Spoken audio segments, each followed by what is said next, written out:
my channel!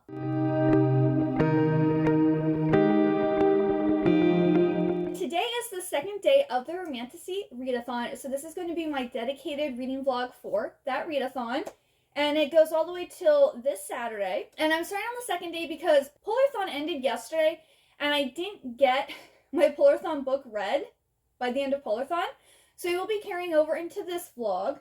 So I have 90 pages left of Stealing Infinity by Alison Noel. I'm liking this one. I'm feeling it's going to be a 3-star. This is about Natasha, who one day basically gets framed for stealing these expensive designer clothes.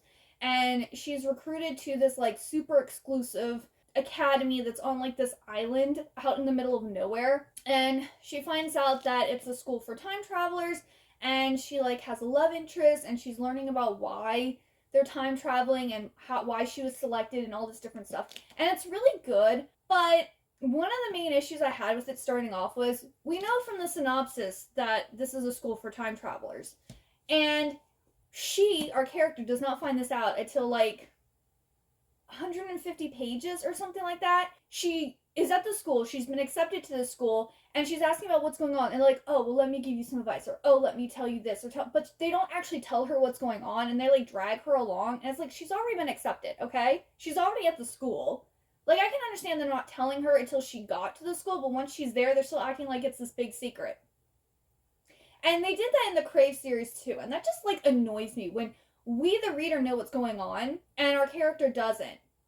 And they should at this point. But the romance is sweet. Oh, the story's interesting, but it wasn't really what I wanted. I thought it was going to be more like puzzle solving, more like historical stuff, and it's not. It's more about like teenage relationship issues and like her wanting to be at the school but not wanting to be at the school, and then trying to figure out what's going on. But I just thought it was going to be more exciting. So I'm enjoying it. I'm going to finish that. And then I finished the audiobook I was listening to last week. So I picked up the audiobook for Blood Scion, and I got 26 pages listened to. So I will be listening to more of this. I believe I have like 7 hours left to listen to it. So I'm hoping to listen to all of this. I don't know. I'm not feeling the book so far. I am on the 4th chapter, and it's just not really my type of story, because we're set in like this war-torn like age. I guess it's kind of like dystopian, and like once a kid reaches 15 years old, they can be drafted into this army, and there's like these night crawlers that will go around and kill you if you break curfew. And like, it started off really morbid, and there's like a lot of trigger warnings in this. And our main girl has like, I guess she's called a scion, but in like traditional like fantasy terms, she'd be a demigod, because she is a descendant of the Aurasia gods, like one of them that has like firepower. And she has to keep this hidden because apparently at one point scions were like revered and like looked up to, and now because of this, I guess, other group that took over, if you're found out to be a scion, you and all of your family and anyone who knew that you were a scion, y'all get murdered. They just get rid of all of you. So yeah, she's trying to hide that fact, and she has just been drafted into the, or she got her note saying that she's been drafted into the army. I think it's either the day of her 15th birthday or it's the day after her 15th birthday. But like, I don't really like war stories, so I am going to listen to the whole thing, but I don't think I'm probably going to be continuing it on. But it could surprise me. Sloane might actually end up being like a really cool character, and like maybe I really like it, but if it's really just a whole bunch of fighting and war, I'm not gonna care. I did get home at like a little after 12 a.m. on Sunday morning. So, and my husband was asleep, and I didn't want to have to turn on the lamp to like, wake him up. So I did pick up my first read for the Romantasy Readathon. So I picked up Court of Ravens and Ruin. And this is for the prompt, read a book with a supernatural character, and also the group read. So no matter what, because I'm on Team Monster Lovers. I forget how many teams there are, but I'm on Team Monster Lovers, and so no matter what team you're on, the group read is one that you like are supposed to read. And I'm doubling up some prompts because I just don't have enough time to read more than like 3 or 4 books in a week. And I'm liking so far. I got to, how far did I get? I got to 12%, which is chapter 5, and it says I have 4 hours and 14 minutes left. So I'm hoping I can finish this and this, or most of this today, and then continue on with the rest of the readathon. For the second prompt, it's to read a book that takes place in a different world. I'm going to be reading Legends and Lattes. I chose this one because it is the Citadel pick for Mel's Patreon book club, so I need to get it read this month. And it's also Liv's book club pick for her Patreon in March. So the two Patreons I'm on, they both have this book for the next 2 months. So I need to get read. It's supposed to be like a cozy fantasy about this orc who sets aside her sword and decides to open a coffee shop. And pretty much everyone that's read it has said they loved it. So I'll see whether I like it or not. And then for the third prompt, read a book with forced proximity, and also the extra prompt of read a book that's 500 pages. I'm going to be reading from Blood and Ash by Jennifer L. Armentrout. If you don't know what this book is, where have you been? Like, literally everyone talks about this book, and people either love it or they hate it, or they like the first 2 books and then they say from the 3rd book on it's garbage. So I don't know where I'm going to stand on that, but it is one of the 23 books I want to read in 2023, and I needed a book with forced proximity, so I went and looked up books that had that trope, and I think it was the only book that popped up they actually own. So I was like, yep, I'm gonna do it. It works for this readathon. It also works for my books that I need to get read for the year. And then I also, before Polarthon started, I started reading Court of the Vampire Queen by Katie Robert, and I got to page 251, which is chapter 10. So I'd also kind of like to finish reading this, because I could also use this for read a book with a supernatural character, if I'm able to get to this too, which I hope I am. Big plans this week. Lots of reading needs to get done. But yeah, I'm hoping I can get this one read too. But this one, basically we have this girl who is given to this vampire by her father to feed him and bear his child or children. I'm guessing it's only one. This is basically there's a sex scene in every chapter, and we have one girl and 3 men, and the guys all have sex with her sometimes at the same time, and then the guys also have sex with each other, and it's like a giant orgy between the 4 of them. So this is very explicit. I would say definitely 21 years and older. I mean, legally you can do this stuff at 18 also, but I would still say 21 or older. Maybe even 25 or older. This is if I had actually known how explicit this was going to be, I probably wouldn't have picked it up. Honestly, here's the thing. I'm enjoying most of it. I am finding it interesting, but it's just too explicit. I don't need that in a book. I like between 1 to 3 good, spicy scenes, and I'm happy. I don't need it in every chapter. I don't need it to that extent. Okay, I'm a 33-year-old married woman, and this is too much for me, okay? So I'm going to finish reading it because I do like it. I mean, it is about vampires, so I like vampires. And it's interesting, but, there's not really much of a story in this. It's, the subplot to, them just all screwing each other. But I feel like it's maybe going to be focusing more on the plot here soon. I don't know. But basically, if you want to read porn, here you go. This is the book for you. If you don't, I would not pick this up, because basically all it is. That is what I'm going to be hopefully reading this week. And yeah, I need to go and get reading. Alrighty, so I just finished reading Stealing Infinity, and I gave it 3 stars. I could maybe bump it up to 3.5, but I'll just leave it at 3 stars. It was interesting. It was good. We have some new characters. We had some unexpected happenings at the end, and we still fully don't know everything that's going on. So I'm definitely going to be continuing this series. The next book, Ruling Destiny, comes out this year, because this book was released last year. Oh, I will note, there are trigger warnings in this book, but they're listed at the back of the book instead of the beginning of the book. So I'll pop them up here in case anyone's interested.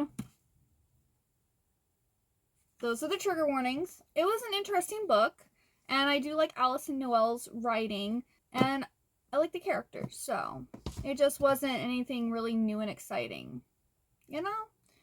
But anyway, that is one book down, and now actually to start on my Romantasy Readathon TBR. So I'm currently working on reading A Court of Raven of Ruins. I am 2 hours and 29 minutes left, so I will definitely be finishing it tonight because, well, my Kindle is an hour ahead, so it's actually only 8:57, and I don't go to bed till 1 o'clock in the morning, so I will definitely have this finished. But I'm currently on sprints. I believe this is the last sprint. Alright, it's now day 3 of the readathon, and I have finished A Court of Ravens in Ruin, and I finished this up last night. This was a really quick read. I ended up giving the book 4 stars. At first, like, it started off kind of slow, and our main character, Raina, was kind of annoying. But, like, further in, other characters arise, and it ends on a cliffhanger, and I was laughing quite a bit because of, like, the banter between Raina and the Shadow Prince, which I don't generally laugh when I'm reading books, so if it gets me to laugh, it's good. But basically this book is about Raina, who's a slave to the Gold Court, which is one of the Fae courts, and she is a gold giver, and which means she has the ability to do something with gold to, like, make staves that, like, give the Fae power, or enhance, I guess more so it enhances their power than gives them power. And so, in this world, if you are a human from one of these courts that have powers that can make staves to enhance the Fae's powers, you are considered very valuable. And if you're caught by another court, they'll generally kill you because they don't want, you know, your court to have you to enhance their power. Well, at the beginning of the book, she has been summoned to be, like, in a lineup to be a concubine for the king or the prince of the Gold Court, and she's selected, and she has decided that she's going to run away because there is no way that she is going to basically be his plaything. When she's deciding to, like, how to flee, the Shadow Prince from the Shadow Court shows up and tells her that she's coming with him, and, like, basically, like, her family, who are also gold givers, are kind of, like, taken too. They're found family, not biological family. They're all taken to the Shadow Court, and she's kind of learning what she needs to help the prince do, and that she's part of this prophecy. And she just, like, for being a slave her entire life, she's way too talky, and she's, like, she questions everything, and she doesn't obey. Like, in real life, if she had been a slave and she acted this way, she probably would have been beaten to death. I mean, it's horrible to say that, but, like, she's like that, not like other girls. To the extreme, like, not only that, but she's the only one who has copper hair, and no one else has it, and so she's been bullied and picked on because of it. But, like, my favorite character in the book is this owl called Voror, and he, like, basically has been asked by this mysterious fae to help the copper-haired one, so to help Raina, and he's always calling her, like, an idiot and stupid, and talking about how intellectually superior he is, and, like, talking down to her.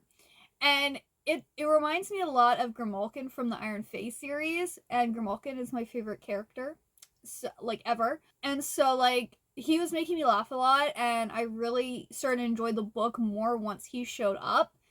And then, yeah, the banter between Raina and the Shadow Prince is pretty funny, and it, like I said, it ends on a cliffhanger, so I kind of need to know what happens next. And so then I picked up Legends and Lattes by Travis Baldree. And again, I'm flying through this really quick. I am 21% of the way through, and I have like 3.5 hours left of the book. So I'm probably going to finish it today. And so far, I'm bored.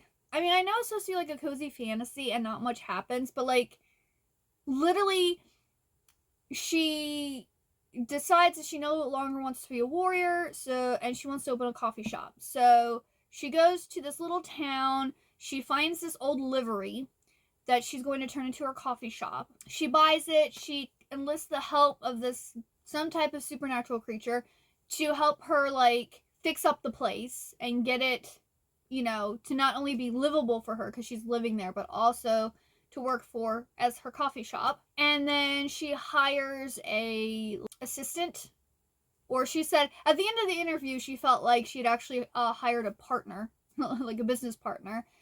And that's kind of all I've got, and that's literally all that's happened. I'm 21% of the way through, and she's bought a building, fixed it up, and hired someone to work with her. And I'm almost a quarter of the way through. Like, that's it. The writing isn't, like, exceptional. Like, it's good. It's a quick read. So far, I haven't found any grammatical errors, so that's good. But I'm just like, okay. It's not funny. Nothing's happened. So, yeah. Maybe it gets better, because I know tons of people love this book, but as of right now, nothing's happened. And then, while working today, I listened to more of Blood Scion by Deborah Fillet. I got to page 176, which is chapter 18. So I'm almost halfway through listening to this book. My feelings are the same. I probably am not going to be continuing this series because it is very violent and dark. And yeah. Like, our main girl character, she is a strong lead. And this is a well-written book. But the content of it, not so into. Like, I don't like reading war books or books that are about war. And that's exactly what this is about. That's all it is. Like, our girl Sloane was selected and forcefully, like, you know, drafted into this army of, like, this oppressive group who is forcing these kids to fight for them and acting like it's an honor for them to do so. And they're treating them horribly and basically lying to them about what they're there for. And then not only that, well, I wouldn't say, but, like, basically this book is looking at, like, racism and colonialism. So it has a good message showing, like, the issues with these, you know, topics. But yeah, I don't like books about war. And, like, I would stop, but it is a really quick listen. I think I have less than 5 hours left to listen to this. I'm pretty sure. Maybe it's like at 3 hours. I don't know. I don't have that much left to listen to it, so I'm just going to finish listening to it, but I don't think I'll be continuing on with this series.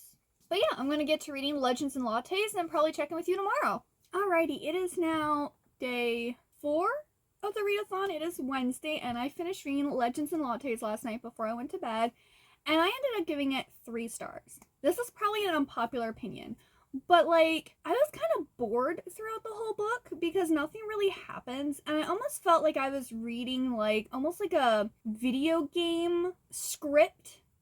Like, it very much felt like if I was playing a cozy, coffee-themed game, like, this would kind of be the progression and the type of story that I would have, and then, like, you know, they have, like, this menu that slowly expands, and, like, things get added. It's almost like they level up and different things, like, I like playing video games, so I have to be in the mood for them, and I don't read them for the story. I read them to do the tasks and things. I did really like Thimble, who is a ratkin, and, you know, does all the baking for the coffee shop Legends and Lattes. He was really cute. He was really precious. But, like, the story overall was very, like, basic, and it very much, like, followed, like, a formula. I don't know, it was also kind of really predictable, and yeah, like, I don't get the hype for this book. Like, I understand it's, like, different from other books, but if you look at it from the standpoint of, like, a video game, it's kind of similar to, like, a video game story, so it's just not my genre. And not only that, but I'm gluten and dairy intolerant. I've been that way since, like, I don't know, has it been, like, 5 years now or something like that? I don't know. So, like, reading about, you know, lattes and, like, cinnamon rolls and chocolate croissants, I'm just like, I want this and I can't get it because I can't eat those things anymore. So it's giving me cravings for foods that I can't eat, because while there are gluten and dairy-free options for those, they're just not very good. They're just not good.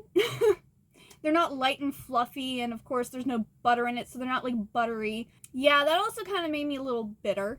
Like, I'm reading about this delicious food that I can't eat, and now I have a craving that I can't take care of, and I'm bitter now. Maybe it's just a me thing, but, like, I just thought it was okay, and I don't get the hype. Now I'm going to be reading From Blood and Ash by Jennifer L. Armentrout. I don't know how I'm going to feel about this one, because this one, people either love it or they hate it, and I don't know which one I'm going to be. I don't know. This could end up being like a 1 or 2 star, or it could be average, or it could be a new favorite. Who knows? But I'm going to go and start reading it, and I'll check in with you later. Alrighty, it is now late on Thursday evening. What is this, day 5 of the Romantasy Readathon? And I've gotten more read for From Blood and Ash. I've gotten 49% read. It says I still have 5 hours and 38 minutes. And then I listened to more of Blood Scion today while I was working, and I have 3 hours and 24 minutes left to listen to that. So, From Blood and Ash, I really like the scenes between Hawk and Poppy. Those are hot. And let me tell you, Hawk, he's the male love interest. He is like top tier male love interest. Like, some of the things he was saying to Poppy, I was like squealing because they were like so hot. So I'm loving the interactions between Poppy and Hawk. But the rest of the book is so-so. Like, I feel like it's going to be like a 3-star too. Like, I feel like I'm just giving everything 3 stars. It's like, oh, it was good, but I didn't love it, so 3-star. I didn't really like it, but it wasn't bad. 3-star. Like, I'm just throwing out 3 stars everywhere. But, like, for Blood and Ash, it's basically there's this girl, Poppy, who's the maiden. And she apparently is only the second one that has ever existed. And there's this thing that they do called the Ascension. And she's supposed to, like, ascend with all these other people who have been, like, chosen to ascend. To become, like, almost godlike. But she doesn't really want to be what she is. And her parents are brutally murdered because of what she was. And, like, she is abused by the people who are supposed to be taking care of her, or at least by one of them. We're not sure if the wife knows what the guy is doing. Now, the maiden cannot be touched, so he's not sexually abusing her, but he's beating her. And we know the Dark One is after her. And then we have these things called cravens, which are kind of like feral vampires. And then we have the Atlanteans, which are like your traditional, like, vampire. It's almost in like this, like, war-torn, like, fantasy realm type of thing. And so it's all very interesting, but it's just, I'm only really enjoying it when there's little, like, what are they called? Angsty back and forth between Hawk and Poppy. So, yeah, I think this vlog is going to have to go longer than the Romantasy Readathon, because I don't think I'm going to be able to get From Blood and Ash read and Blood Scion listened to by the end of it. Plus, not only that, I'm putting From Blood and Ash to the side right now because I went to Hollister to pick something up today. I had like an order and I like did a pickup in store. And of course I had to walk through Barnes & Noble. And I saw this beautiful book. She's gorgeous. I had picked up another book and I didn't know this one existed. I'd never heard of this one. And I was just like, oh, let me look at some of the new releases. And then I saw this one and I was just like, what is this? So this is Nocturne by Alyssa West. And it's apparently a dark romance that takes place in 1930s Chicago, where a talented ballerina finds herself torn between her dreams and her desires when she's pursued by a secretive patron who may be more than he seems. And like, I like read the whole synopsis, and it kind of is giving me like Phantom of the Opera vibes. I love Phantom of the Opera. I also like ballet and ballerinas, and it also, I was looking at something else and it said that it was like a Beauty and the Beast retelling. Yeah, here, Alyssa Weiss robes the classic story of Beauty and the Beast in lush prose and infinite splendor. It's a fever dream of a novel, surreal and intricate and enchanting in every way. And that was a little blurb by Ava Reed. And there's a whole bunch of blurbs on the back, and apparently this is her second YA novel. It's really short. It's like less than 300 pages, and I need to read it. I was like, maybe I can wait until March. No. I want to read it now. So I'm going to go and read it now. And I'll check in after I finish reading it. Alright, so it's about a week after the Romantasy Readathon ended, and I just got so busy and was so exhausted that I just didn't wrap up this video. I did finish reading the books that I said that I was going to read for this vlog, but I just never wrapped this up. So let's talk about the last 4 books that I read for this vlog. The first thing, I was listening to Blood Scion, which I did finish listening to that Friday of the readathon. And this wasn't for any of the prompts or anything. I was just listening to it. I ended up giving this a 4 stars. I did really enjoy it for the most part. Like, I like the characters, like the main character. I liked the twist at the end. Even though I kind of saw what was coming, in a way. I knew one of the things that was going to happen in the end, but, like, there was some, like, another, like, reveal that happened that I didn't know, like, I didn't see that one coming. And I don't think I'm going to continue this series, just because there was quite a few points where it was a little too violent for me, and I literally was like, maybe I should stop listening to this, because I'm getting really uncomfortable. And that's probably the point. It's supposed to make you feel uncomfortable, but if I'm reading, I want to get enjoyment of it, out of it. I don't want to be uncomfortable. I don't want to be like, you know, so I don't think I'm going to continue the series, even though it's really good. But this is like, almost like an extreme Hunger Games, but it just doesn't make sense, because these kids that are like 15 years old or older are taken to like the, I guess, colonizers training camp and like trained to be soldiers, but they're not a team. They're not like a unit. They're all against each other, and pretty much each unit is only going to have like one person who actually makes it to actually join the army. And like, these kids don't actually really want to even join the army, because, you know, these are people who came in and took over their land and like kill their families, and the things that they make these kids do to like break them and I guess like brainwash them into being like the perfect soldiers is just really messed up, and it's really gross, and like I just didn't like that aspect of it. But the characters were good in it, so like I'm torn. Like, that's why I gave it a 4 stars, because this was a well-written book, but I just don't think I can keep on. I don't know if it's gonna, like, the next book is gonna be as violent, but I really don't want to take that chance, and this isn't really my genre. So, while I liked it, I'm not going to continue with this series. Then, I picked this one up. I think I had started reading From Blood and Ash, and I liked it, but I wasn't, like, fully in the mood for it. And then I was at Barnes & Noble, and I saw this book, and I was like, I need to read this right now. I put everything else aside. This is it.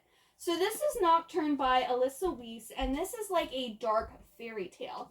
So we have Grace, who is a ballerina, and sadly, I think her brother, like her whole family is dead. She's all alone. She was living on the streets. This takes place during 1930 Chicago during the Great Depression. And she ends up going to this ballet school and I guess impresses the lady who's in charge of it and is taken on. I don't want to say like she was adopted by the lady, but kind of, because the lady took her on, like housed her, taught her ballet and everything. And the top, like the prima ballerina of the company also like became her best friend and like helped her get up to like being like one of the star ballerinas. Well, her friend is getting married and is going to be retiring from ballet. And they don't know who the next prima ballerina is going to be. And our main girl ends up being it. And this all happens like within the first few chapters. Like, this is the buildup of the story. So she's really excited, and she finds out why she got chosen as the prima ballerina, which really upsets her. Situations happen, and she has this patron, and he makes a deal with the lady who's in charge of the ballet. And this book was written very beautifully. Like, if you like Addie LaRue and like Erin Morgenstern and that very pretty, like flowery language, you'll like this. If you love ballet and you actually like know all of like the ballet terms and stuff for positions, you'll also like this book. Or if you just like kind of like this dreamlike story that doesn't really make a lot of sense and is kind of unclear about what is going on. Like, this book is basically all vibes. It's all vibes and, like, writing. The plot was kind of convoluted, and I didn't really get it, but I still enjoyed it because it was just interesting. Like, I was like, what's going on? I don't understand. Like, what's the point? What's the author trying to say? Like, I didn't fully get everything. And look at this cover. Beautiful. Beautiful. But I think this explains it the most. It says, in Nocturne, Alyssa Wees wrote the classic story of Beauty and the Beast in lush prose and infinite splendor. It's a fever dream of a novel, surreal and intricate and enchanting in every way.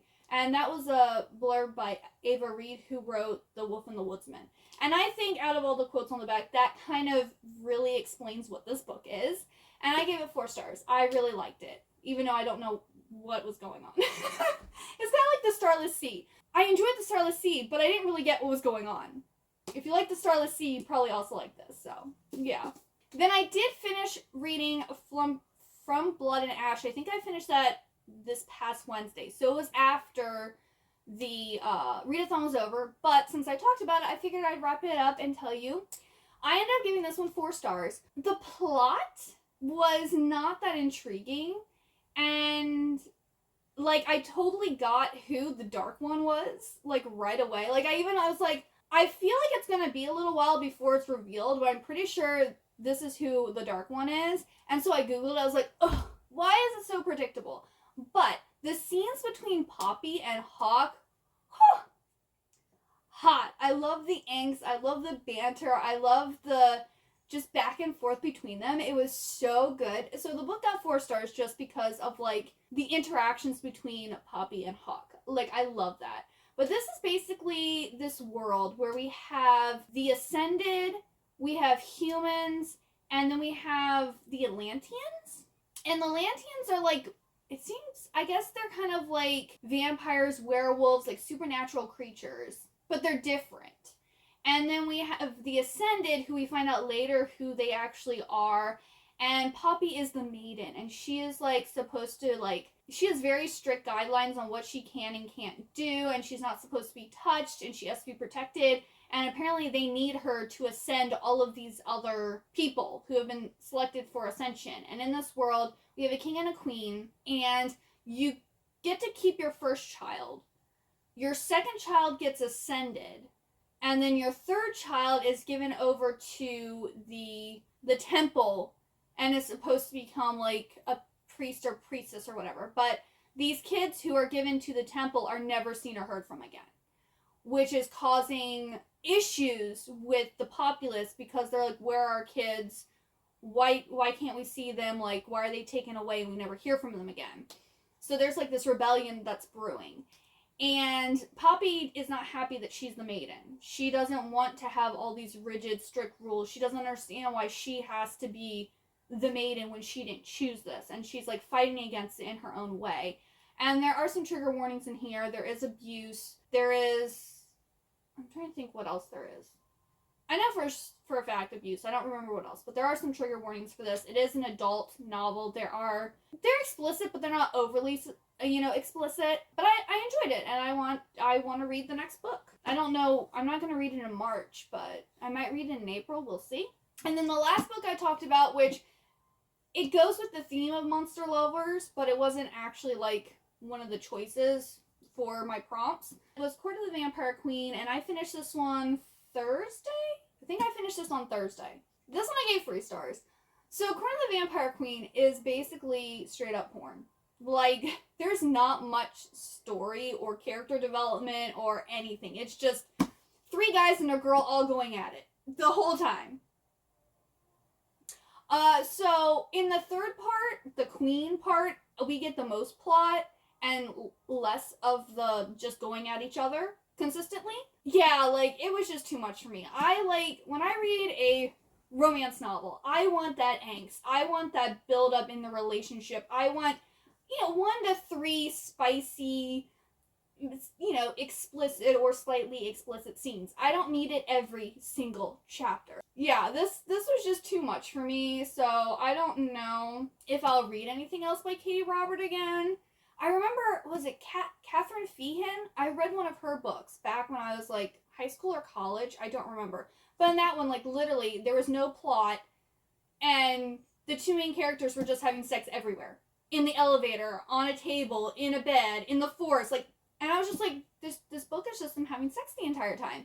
And I was just like, not my thing.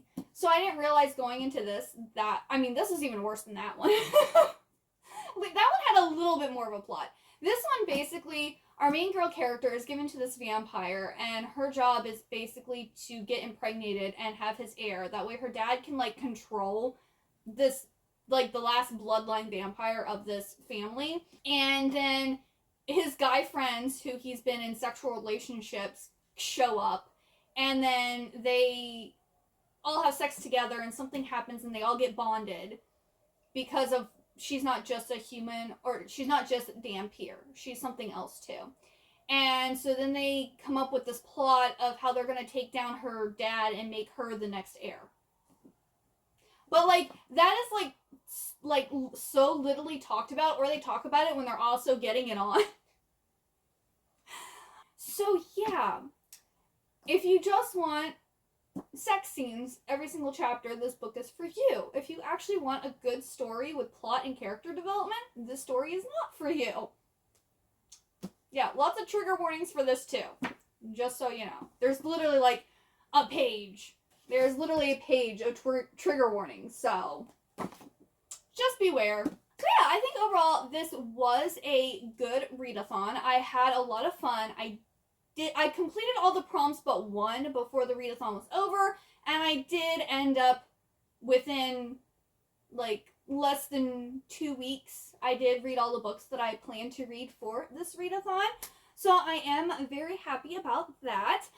Please let me know if you participated in this readathon. What did you read? Were you able to get through all the prompts? If you like this video, please give it a big old thumbs up. Also hit that subscribe button down below. And if you like to talk with me more, I have a Discord channel.